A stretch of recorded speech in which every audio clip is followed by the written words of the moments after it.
আচ্ছা, আমরা কেন হাসি?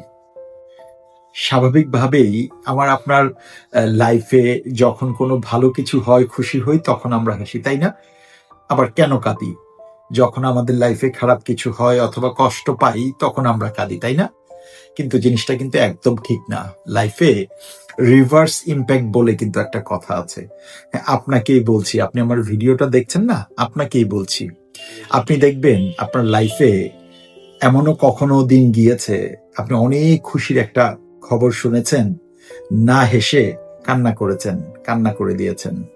আবার অনেক কষ্টেরও একটা কিছু গিয়েছে, আপনি কান্না করেননি, হেসে সেই জিনিসটা অ্যাবজর্ব করেছেন।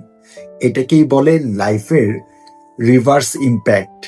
এবং আমার কেন যেন মনে হয় এই রিভার্স ইমপ্যাক্টে জয়ী হওয়া মানুষগুলোই না দিন শেষে জীবনে জিতে যায়।